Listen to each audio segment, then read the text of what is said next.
Hai guys, Shalom. Gimana kabarnya? Cici harap semuanya dalam keadaan baik-baik ya. Oh ya, hari ini Cici mau sharing sesuatu nih. Pagi tadi, Cici bangun, terus doa. Dan pada saat Cici berdoa, Roh Kudus tuh ingetin sesuatu. Dan taruh sesuatu dalam hati Cici. Dia bilang begini, ajarkan anak-anakku kebenaran firman Tuhan. Ajar mereka mengenal siapa Tuhannya. Berulang-ulang kata-katanya sama. Ajarkan anak-anakku kebenaran firman Tuhan. Ajar mereka mengenal siapa Tuhannya. Cici diingatkan kata-kata seperti itu. Lalu Cici tanya ke Tuhan, gimana caranya Tuhan? Anak muda ini tuh gak gampang loh untuk mau diajarin firman Tuhan. Apalagi baca Alkitab. Dalam situasi seperti ini lagi, ya gak bisa ketemu. Gimana caranya komunikasi sama mereka, tapi gak buat mereka tuh boring. Terus Roh Kudus berikan Cici hikmat. Dia ngasih hikmat kayak gini. Dia bilang, buat renungan setiap hari lewat voice note. Wow, Cici juga bingung. Wow, lewat voice note. Belum pernah sih Cici bikin renungan lewat voice note. Biasanya Cici tuh baca renungan lewat handphone. Lalu Cici teringat akan satu ayat di Roma 10 ayat 17. Kata-katanya seperti ini guys. Jadi iman timbul dari pendengaran dan pendengaran oleh firman Kristus. Wow, jadi Cici ngerti kenapa Roh Kudus kasih hikmat Cici untuk bikin voice note ini guys. Karena kalian lewat voice note ini kalian bisa denger, kalian bisa save, kalian bisa dengarkan berulang kali di kamar. Mungkin waktu kalian sedih, kalian galau, kapan aja kalian bisa dengerin ini. Dan lewat pendengaran kalian, iman itu bisa tumbuh, bisa timbul. Wow, ini keren banget. Roh Kudus itu memang menuntun kita gak pernah salah. Jadi guys, Cici itu di sini terbeban banget untuk kalian semua anak-anak muda, untuk kalian bisa kenal Yesus Kristus.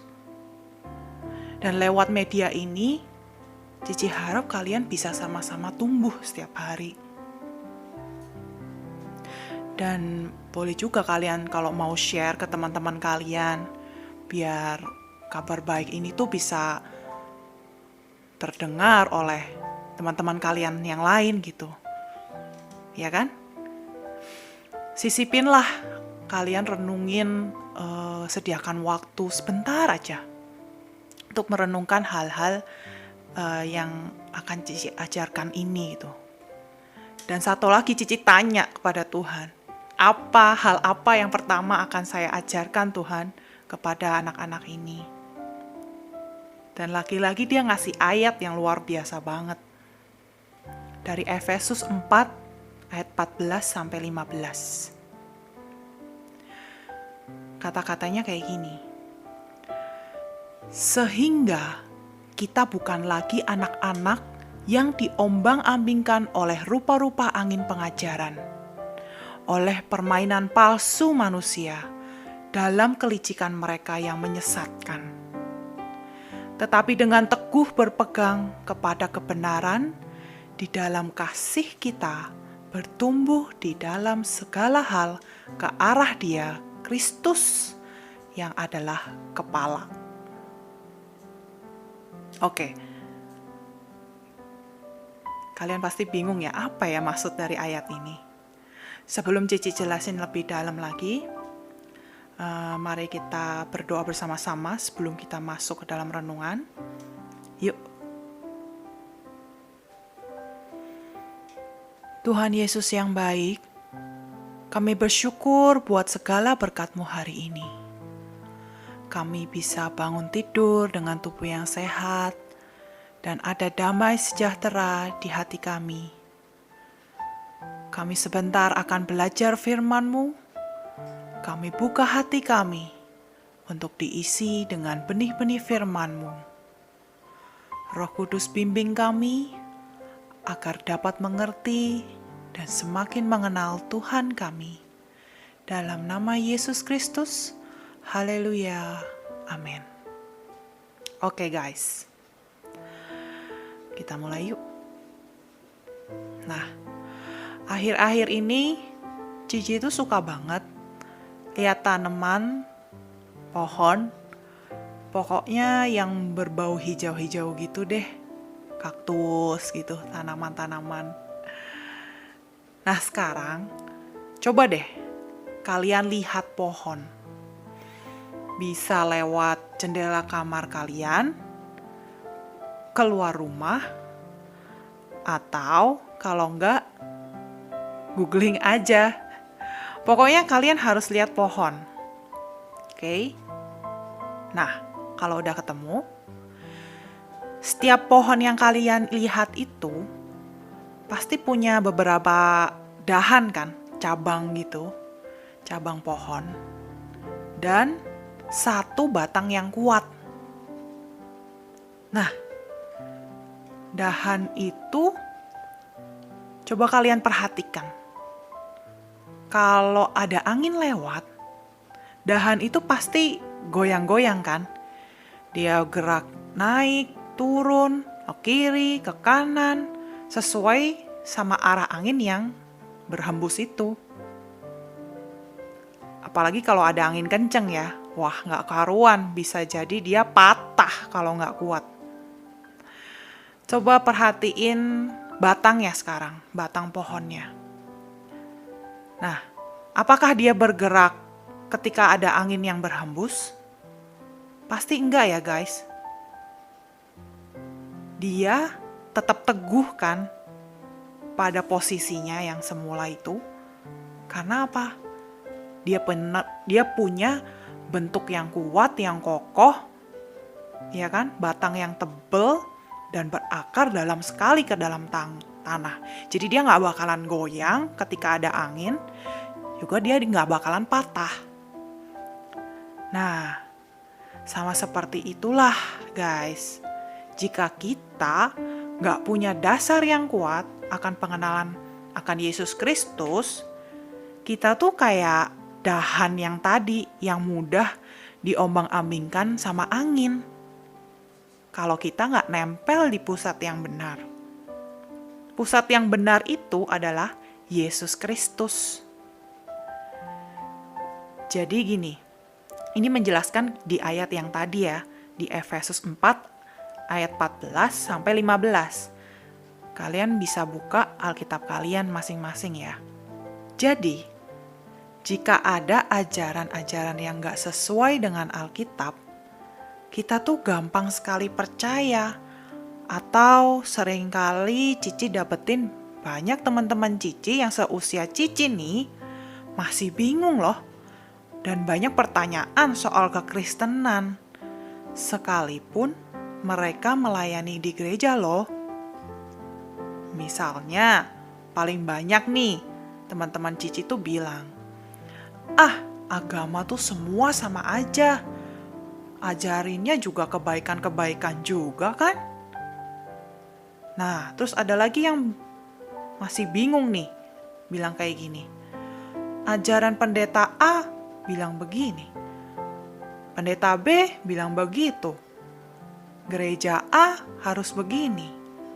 Yang B liturginya begitu. Yang benar yang mana?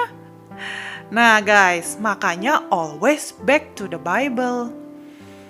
Kalau kita nggak baca Alkitab, gimana bisa tahu yang benar yang mana kan? Nah, jika kita punya dasar pengetahuan yang benar akan Tuhan kita Yesus Kristus, maka kita nggak akan pernah bilang tuh kalau semua agama itu sama. No, you have to say no ya guys. Karena kekristenan itu beda. Sekali lagi, kekristenan itu berbeda. Dia itu bukan agama, Kristen itu bukan agama. Kristen itu pengikut Kristus, otomatis yang kita sembah, yang kita tuju pribadinya adalah Yesus Kristus. Kekristenan itu bukan agama, guys. Pasti sekarang banyak yang bingung ya. Kok bisa sih? Kristen itu bukan agama. Nah, nanti di renungan selanjutnya, Cici bakalan jelasin nih soal hal ini. Kenapa Kristen itu bukan agama. Tapi nanti ya, nggak sekarang. Nah, satu lagi nih. Banyak juga gereja-gereja saat ini menciptakan suasana supaya tuh orang-orang banyak yang datang ke gereja. Ibaratnya menciptakan suasana kayak konser. Jadi ada permainan lampu sorot, ya kan? Terus sound musik yang dengan dentuman kencang. Terus aksi panggung, tari-tarian. Hati-hati guys, itu semua bisa menipu loh.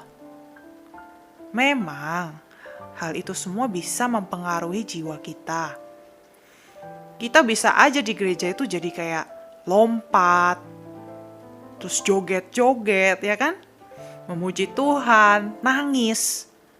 Tapi hati-hati guys, kita bisa lakukan itu semua karena suasana loh, bukan karena Yesusnya. Sadar gak sih? Kita bersuka cita karena musiknya keren, bukan karena sukacita akan Yesus. Itu harus kalian bedain. Nah, hal ini tuh totally wrong guys. Ini salah. Harusnya tuh yang benar, karena Yesuslah yang ada di hati kita, kita bisa bersuka cita dan memuji Tuhan. Dan akhirnya membuat suasana sorga. Membuat kita bisa contohnya bermain musik yang bagus, menghasilkan karya-karya yang keren buat Tuhan, menari buat Tuhan. Karena dasarnya hati kita tuh udah sukacita duluan, bukan sukacita kita tuh dibentuk dari musik yang keren itu, bukan. Jadi jangan kebalik ya guys. Suasana gereja yang gemerlap mempengaruhi hati kita, baru kita memuji Tuhan. Jangan mau kayak gitu, jangan mau dibalik kayak gitu. Itu tuh salah. Nah, oleh dasar firman inilah, Cici rindu banget kalian tuh benar-benar mengerti. Jadi nanti nih, habis PSBB ini selesai, pandemi selesai, kita semua kan akan kembali lagi ke gereja. Kita bisa datang ke gereja dengan posisi hati kita tuh yang benar. Pengetahuan kita akan Tuhan tuh dibenarkan gitu. Jadi kita ke gereja gak cari-cari lagi suasana yang keren, musik yang keren. Gak kayak gitu lagi ya guys. Dan Cici rindu sejak muda kalian bisa totalitas sama Tuhan. Bikin karya yang keren buat Tuhan. Karena hati kalian sudah diisi sama Tuhan Yesus. Karena kalian bisa kenal sama Dia. Nah, kalian tuh harus mengenal Tuhan Yesus. Kenapa sih? Karena jangan puas hanya cuman tahu siapa Tuhan kita. Oke nih, sekarang kalau kalian ditanya, siapa Tuhan lo? Tuhan gue ya Yesus Kristus. Oh, oke. Nah, itu artinya kita cuman tahu, oh, sampai di situ, oh Tuhan gue adalah Tuhan Yesus Kristus. Oke, bener. Tapi jangan puas sampai di situ guys. Kita harus benar-benar kenal sama pribadi Tuhan Yesus itu. Tahu gak sih bedanya cuman hanya tahu sama kenal? Ibaratnya gini nih. Cici kasih contoh nih ya. Kalau tahu nih kayak gini. Oh, aku tahu nih si Cidevi misalnya. Dia kan orangnya manis, baik, suka WL di Geneo. Nah, kayak gitu, itu namanya kenal. Tapi, itu namanya tahu. Tapi kalau kenal, itu artinya lebih lama belajar mengenali pribadinya. Misalkan saja nih, si Ko Martin, ya kan? Udah kenal lama dong sama Cidevi pastinya. Nah, Ko Martin pasti tahu apa yang Ci Devi suka, apa yang Ci Devi yang gak suka. Lalu Ko Martin juga pasti mau dong nyenengin hati Ci Devi. Perhatiin Ci Devi, kirimin makanan ke kantor ketika makan siang, anterin Ci Devi ke kantor atau jalan-jalan, ya kan? Nah, itu bedanya, cuma tahu atau mengenal. Jadi kalian rindu ya guys, cuma ingin mengenal Tuhan Yesus itu seperti apa sih? Cici yakin deh, kalian bakalan amazed, kalian bahkan terkagum-kagum dan terpesona sama si Yesus ini, karena dia begitu luar biasa. Wow, amazing banget.